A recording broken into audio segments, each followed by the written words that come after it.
What's up, Yetis? So this is our, I guess, first attempt at a little thing that we're trying to do here at Yeti.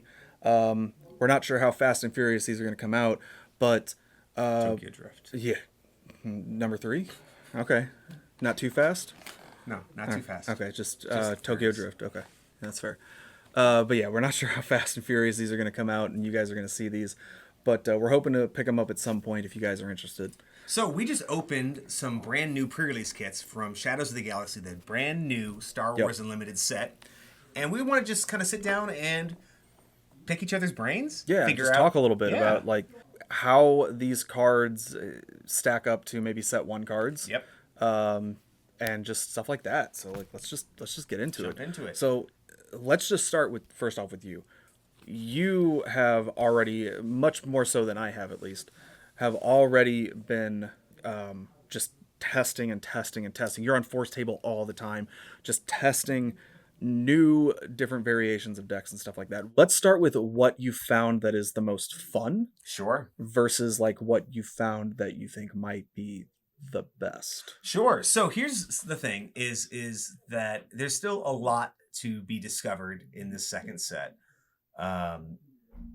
For me, I just wanted to try out all of the new leaders, and I'm about halfway through them all, building some variations of decks and stuff, just see what cards might work with them, what cards might not, etc. And then trying out some different card combos, either with cards that have already existed previously in Spark of Rebellion, or some of the brand new cards that we're getting out of this set. So I've got a nice mix of updated set one decks that I've been playing with, and I've got some stuff that is all, not all, but mostly new stuff, right? So for me, I am really excited for the new Han leader in this Shadows of the Galaxy. When it was revealed, it was not something that I was in. That's it. But as you probably know, Han was my favorite leader in set one. Yep. And this new Han feels, it's not exactly the same, but it has a similar kind of thing where it lets you play things above curve, right? Sure. So it lets you play things a turn before you normally would be able to, right?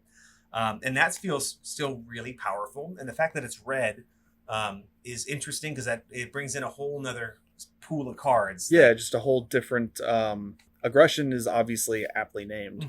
Mm-hmm. But like just being able to utilize that mechanic in a similar but not exactly the same way. Yeah. But to potentially utilize it to be even quicker on the draw, maybe. Yeah, so one of the cool things is that rather than sacrificing cards out of your hand like the set one Han does, it sacrifices units health, right? So what this really wants you to do is when you're building the deck is find units that have a big butt. They want to have, that 3, that 4, that 5 or more toughness health pool, right? Mm-hmm.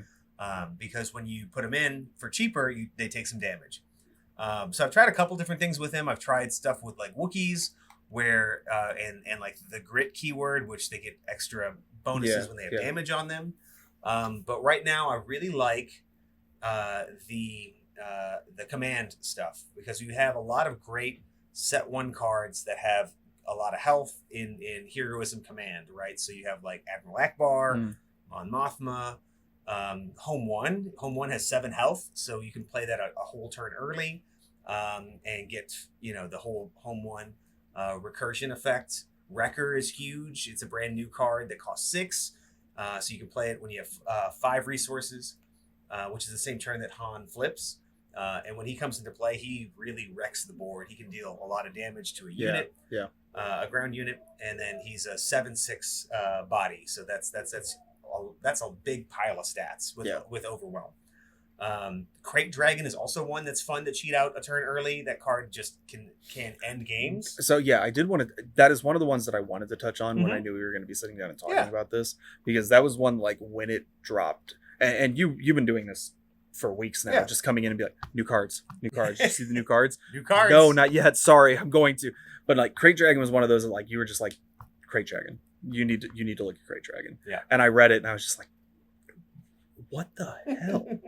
Yeah, I think that was the reaction a lot of people in the community had. The card's really good. I agree. It's a 10 cost, right? No, it's 9. 9. You're right. I'm sorry. It's a 10/10 though. It's a 9 cost 10/10, and then when your opponent plays a card. unit, is No, it a only card. it's just a card? Mhm. Oh wow. Okay. So and it's only your opponent, correct? Yes. Okay. So when your opponent plays a card, that cost is then either put on their base or a unit. Specifically a ground unit, but yes. Okay. Well, I guess that would make sense. Mhm. Krayt Dragon. Yep. Yeah. But So if they have space units, then you're not going to be able to interact with them that way. But there's a couple different ways you can use this, and the card is first off is very good. Yeah. I should say that it's not the end of the world. Some people, when it got revealed, felt like oh, this ruins the game. yeah, blah, blah, this blah, is going to be rough. Yeah. etc. It's still very good, and if your opponent gets a Krayt Dragon down on you, you either need to deal with it or you need to end the game that turn, because it's going to provide a lot of value, and can potentially lock you out of playing the game from that point on. So sorry, I know I could just let you keep going, Yeah. but I mean that kind of leads into like, okay, so from set 1 we didn't really see a lot of stuff that, like we had like one board wipe. We definitely had some events that could like remove units with Mhm. less than so much HP, or just remove units altogether. But a lot of that stuff has been few and far between. Mhm. So I imagine if the reason why people kind of freaked out when Krayt Dragon was revealed was because we don't really have a lot of that yet.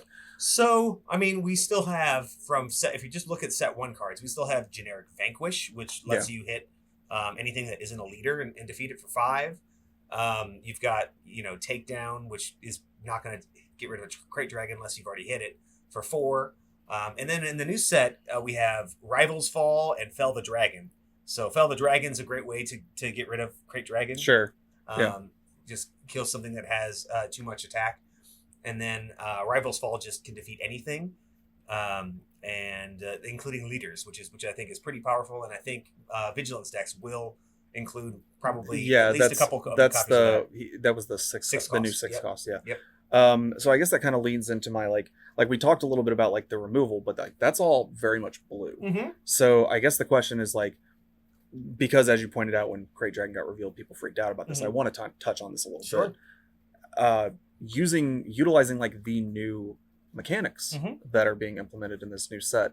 How do you see people being able to get over a Krayt Dragon? Yeah, so it kind of depends on what aspects you're in, but there's also like the capture mechanic, which is a brand new keyword, or I guess gameplay action that you can do, which lets you just remove from play a unit for temporarily, right?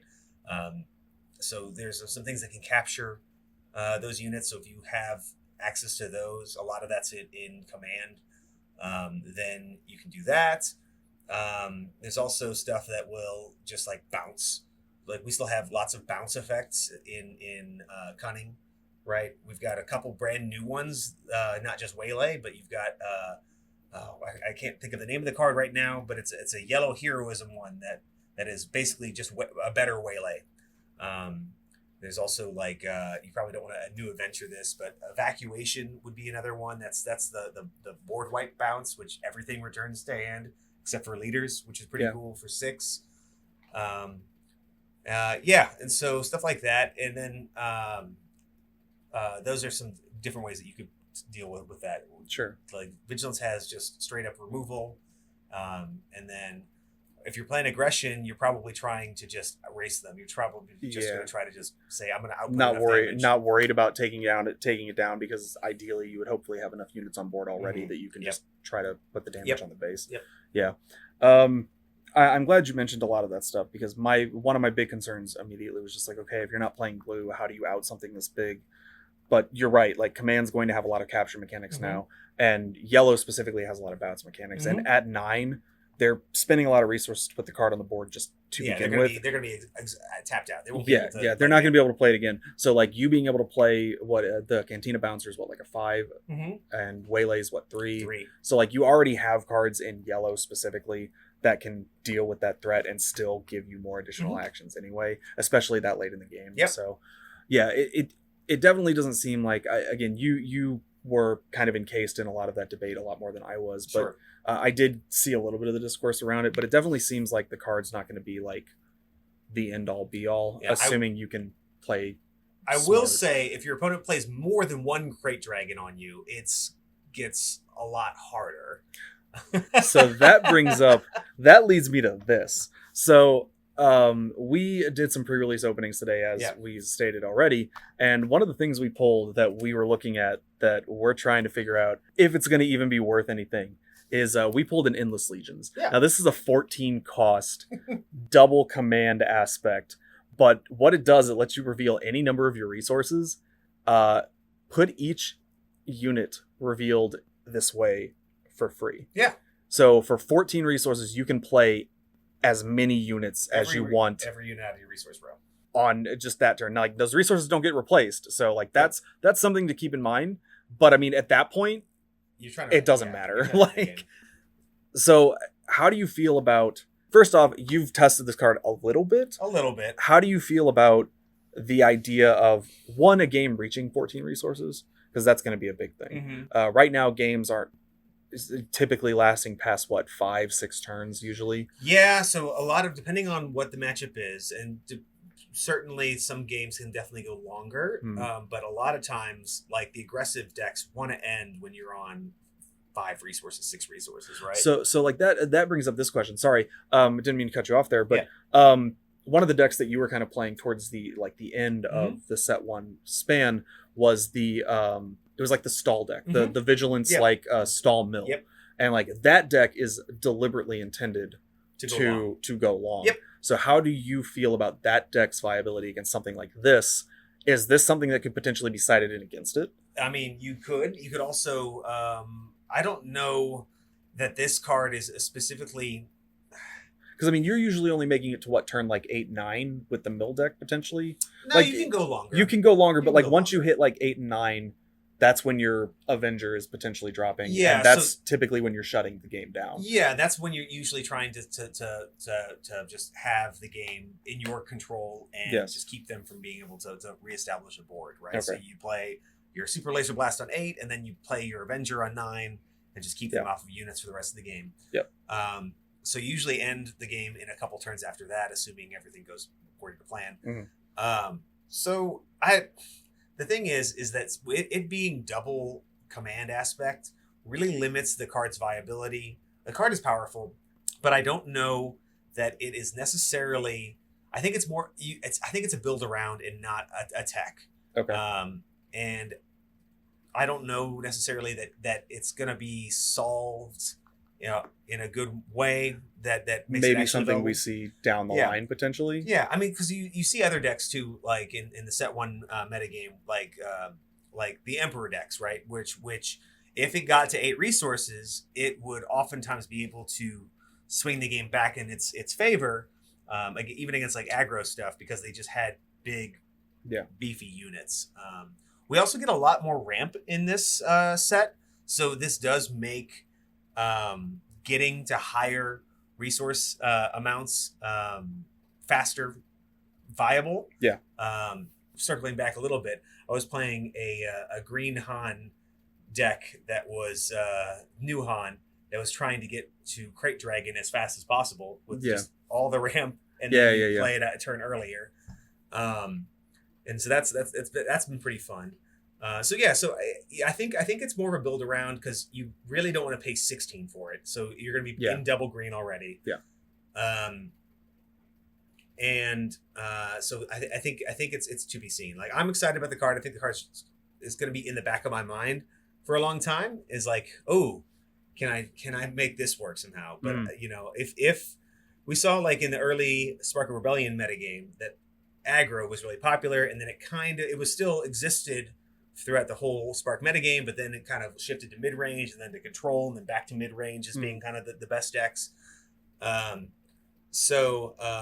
think if aggro is not too crazy, I think that you could potentially get to a point where these mid-range or late game control decks can grind out to get to 14 to play the card. But so let me ask you, you haven't played it's been a minute since I've been able to sit down and play. Yeah, but so I know that I've come over and talked to you whenever a cool spoiler comes out. What are some leaders that you're excited about? What are you hoping to open in your pre-release kit when I do mine? Yep. Ray Mhm. You really turned me on to Ray. Yeah. I really like. So Tarkin was one of my favorite. Was probably my favorite leader out of the first set. Yeah. I know, like, for the most part, Tarkin hasn't been seeing a lot of like Sure. viability, which bums me out. But I really liked the idea of just being able to buff your units once a turn potentially, and that allowed you to play potentially smaller units that could be beefed up. Yeah. And Ray being able to do that with, I'm pretty sure it's just anything versus not versus just Imperials. So it's anything, but it can only buff stuff that has two or less power. Yes. So like, but I mean, there were some. You showed me some of the newer cards. I don't remember the names off the top of my head, but there were some newer cards in the set that were like two, or they were like 3 and 4 costs that had like larger defenses but like lower attack. Yeah. That could really like being able to drop something for 4 and make it like a 3/7 seems very viable to me, especially in like sealed or draft formats. Yeah. There's a couple pretty powerful stuff, especially stuff that has like raid. Is another great keyword for Ray. Yeah, buffing her and then being able to like pump her up some more. Yeah, pump it up some more. If you even think of like from like set 1, if you think of like the Green Squadron A-Wing, it's a 1/3. Oh yeah. So you can buff it up twice with Ray, and then make it so when it swings, it's swinging for 5. Yeah. It's a 5/5 when attacking, or a 3/5 when. And then at that point, you most likely have, again, everybody knows that A-Wing pairs really nicely with Red 3, so you can even make it a 6/3. Yeah, you can, which is kind of insane. Also buff the Red 3 because it's a 2/3. It's a 2/3, yeah. So you can make it a that would make it a 4/3. Right? Yeah, when it's 4/4 when attacking. Yeah, but yep. So I think Ray's really good, and also don't sleep on the Restore. The Restore 3 on a leader. Yeah, because leaders historically have been a lot harder to interact with. Yes. They can't be captured. There's only a few events that can actually. There's like what, 2 now? I want to say there's maybe 3 removal events for leader units. Yeah, so there's a couple. There's the generic, the 6 cost. Yeah. And then there's like the takedown or the fell of the dragon, which checks what their their health or their power is. Sure. And then there's Power of the Dark Side, which is if that's your only unit, then you have to sacrifice it. Yeah. But yeah. But I can't vanquish them. Yeah. Well, no, I was going to continue on with what you asked me.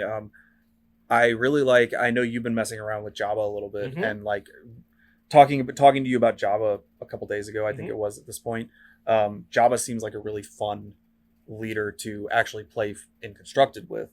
But I because at the beginning of this set, draft is going to be something that I'm probably going to be spending a little bit more time on, because that's going to help me get cards. Yeah. Not necessarily cheaper, but maybe. Well, not necessarily cheaper, but it's going to let me get cards and still be able to like sit down and play the game and have a good time as well. Yeah. I'm really looking at like trying to find leaders that are going to be viable in that aspect. I think Ray is one of them. Sure. Yeah. I think Bo-Katan might be another one. Okay. Yeah. Bo-Katan. If you attack the Mandalorian, you get to ping a unit. Yeah. That's pretty good. I think that there's enough Mandalorians in this set that there's a lot of Mandalorians. If you wanted to draft like in all colors. Yeah, draft all colors, because I mean, just having. I like that we're getting decks that are going to focus on those keywords versus just like, okay, well, in set 1 we had decks that were very in a lot of ways very much like aspect heavy, and now we're going to be getting things that are like, well, we have Wookiees, we have Mandalorians, bounty we hunters. have like we got a little bit of a taste of that with Hera and the Spectres. And did we get? I assume we got some new. Did we get any? Did we not get any new Spectres? I'd have to double check. Okay, yeah, we'll have to check that. I don't believe we got any new Spectres. I think that was something that was all in on the first set. The first set. Yeah. Well, that's a little bit of a bummer. I'm really the idea behind Hera and not having an aspect penalty cost with Spectres. I want that to kind of follow through But like, I just don't think there's a way to make her that great. You can play Omega. Omega takes a penalty off of. That's true. That's true. Clones. Well, speaking of clones. Yeah. Let's pivot just ever so slightly. Okay. And talk about. You've already mentioned Wrecker, but let's talk about the Bad Batch. because they're all getting cards. Yes, there's all the Bad Batch have cards, including their ship, the Marauder. Yep. I think that's going to be on my list of the ship is really good. I think Wrecker's really good. I think Tech is that's kind of where I was leaning to. It's just like, how do you feel about Tech? And I think Tech will be a very interesting card to see in sealed and in like maybe draft formats. Yeah, I like Tech in a lot of decks right now that are playing heroism stuff as a 1 or 2 of. His stat line is kind of weird at 2/5. So he's not able to really. He doesn't trade super efficiently with other early game units, but being able to smuggle him in and then give all smuggle to everything else in your resource row is pretty cool and a really interesting effect. So I could see him being useful. The rest of the Bad Batch, Crosshair being the only one that's a villainy unit, I think Crosshair is fine, but I don't know exactly where he fits into either the if you want to build a Bad Batch focus deck. If you didn't want to pay aspect penalty on Crosshair, you'd have to play Omega, which honestly Omega is kind of weak at only 2 health. I don't think she's going to stick around for very long, which means you need to be able to play your stuff right away if you're trying not to play the aspect penalty. I think Wrecker is definitely worth playing in whatever red aggression heroism deck. I think that card is super good. I think Tech is pretty good. Echo is fine. I was playing Echo in a Hunter as the leader based deck to just let myself really kind of combo off with discarding cards and then using the Marauder to put those cards into my resource row to ramp and whatnot. So he's kind of a combo piece. I don't know how well he works just kind of on his own, but specifically in Hunter, he's good there. Am I forgetting anybody? I don't think so. I think that was all. Okay. Yeah. But yeah, my review, Wrecker, great. Tech, pretty good. Everybody else, kind of just okay. No, I mean, so like let's kind of shift a little bit of focus here, and then let's talk about Mandalorians. Okay. Because a lot of this set, as we pointed out, Shadows of the Galaxy, is very underworld based and very. We're getting new bounty mechanics, right? Where we can get abilities based on collecting bounties in the game. So let's talk about Mandalorians a little bit. We've seen, I believe we got 3 new Mandalorian leaders, Bo-Katan, Saxon, and the Mando, Din Djarin. Yeah. I have to prove that I know Star Wars a little bit. It's interesting that they didn't list him as Din Djarin on the card, but whatever. Yeah. They also spelled Maclunkey Klounke. Listen, that's spelled. Go watch first off, don't ever watch the You do what you want. Yeah, Live! That's fair. Do what you want. Don't ever watch Star Wars I will watch Star Wars on Disney Plus. I will watch Star Wars just to go find that DVD copy that has the original, well, as close as you can get to the original theatrical release, Maclunkey? And just no. Okay, interesting. But even in the little subline, okay, in that it's spelled like MCKLUNKEY. I've got 2 words for you. That's official canon. Ichuta. You had to bleep that.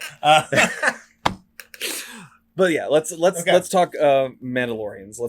Because we got 3 new Mando leaders, we got a bunch of different Mandalorian cards, and you actually pulled probably one of the better ones. Yeah, so I pulled the Darksaber in my pre-release game. Yeah. And I think this is pretty cool. It's a +4/+3 upgrade for 4, which is a lot of stats, honestly. And then when it on attack lets you give an experience token to every other Mandalorian that's on your field. So I've seen some people play this in Sabine decks because Sabine both the unit and the leader are both Mandalorians. Mandos. And so turning your 2/5 Sabine into a 6/8. Yeah, with the Darksaber. Man. is pretty cool. Um, and then also the neat thing too is you can, like, I think I mentioned this, is that you can ignore the aspect penalty. So even if you're not playing command, you can, if you're playing Mando units, you can play this and ignore the aspect penalty. So the Darksaber is pretty cool, for any, like, Splashable, as we would call. yeah, Which yeah, which I think I like that. Yeah. I like having splashable cards. Now it's kind of hard to do in this game because of the way it's Mhm. designed, but like, and you don't want to do it too much because it would be ridiculous. sure, But I do like the idea of having splashable, Yeah. I guess, keyword Mhm. specific cards. I Yeah. think that's really cool. So speaking of kind of what do the Mandalorian units want, they really care about upgrades, either getting upgraded themselves, giving upgrades to other units, defeating upgrades, etc. That's their whole, weapons are their religion, right? That's their whole business. So there's a lot of things in here, Mandalorian units and cards, that are about upgrades, and the manipulation of such, right? Yeah. So yeah. So I don't. Did you have a specific question about Mandos? Or? No, I just wanted to kind of like talk about the Mm-hmm. some of the new aspects of the Mando stuff. I like I said, I mean, it's cool that we're getting new kind of like stuff to kind of like play with those Mhm. keywords. So we probably need to wrap it up here Yeah, that's fine. pretty soon, but We'll chat for a minute. we have. Let's one last thing before we go for this first kind of round. Yep. Let's talk about the current meta and how you see it shifting. Oh. I know that's a big kind of like topic, but 252 new cards, right? Yeah. Something like that. Something like that. 252 new cards coming out of Shadows of the Galaxy. That's obviously going to have an effect on the meta. You would hope. Yeah, one would hope. Do we still see Boba and Palp? Because I know Palp has been growing in popularity. Do we still see Boba and Palp and Sabine moving forward? Or do we see new leaders from this new set creeping up to potentially take some of their places? I mean, yes, and I think that the most exciting part of any time a new set releases is that first month or so when people are just trying stuff. They are experimenting with all sorts of new cards. There may be some early front runners that people run into, but it's kind of the Wild West, and who knows what's going to see. Yeah. I do think that, and we'll probably make a video on this in the near future. Several of the set 1 decks are still viable and have some pretty cool new tricks. For example, double yellow Boba, right, or double cunning, right. One of its biggest weaknesses in the Spark of Rebellion metagame was that it didn't have good early game units. It had lots of removal and lots of board control, but like it's 1, 2, and 3 drops and yeah, 4 you're drops. talking about like Greedo, Boba. Boba is the outstanding one, but you had Greedo, you had Boba, you had you would play your little smuggler guy, the 2/2, and you would play your 3/2 ship. So you had not a lot of good low cost units in the deck, and your top end was basically just the Fet's Fire Spray, right? At 6. So with this new set, we have a whole new slew of 1, 2, 3 cost cards that you can now slot into that deck, plus some new double aspect cards that go really well in there. So I think that deck gets a lot here. Just shouting a couple things. Dr. Avazon, I know that's maybe a controversial one, but he just trades super well with most stuff, and just don't put him down versus Vigilance. But otherwise, he's a 2-cost 3/3 shielded, so you can just keep outputting just lots of damage to the base. As soon as he loses his shield, you can bounce him back to your hand with Maclunkey, because he's an underworld card. You can bounce him with a new adventure, which is a new double aspect cunning card, which lets you pick up a card and then play it immediately. Yeah.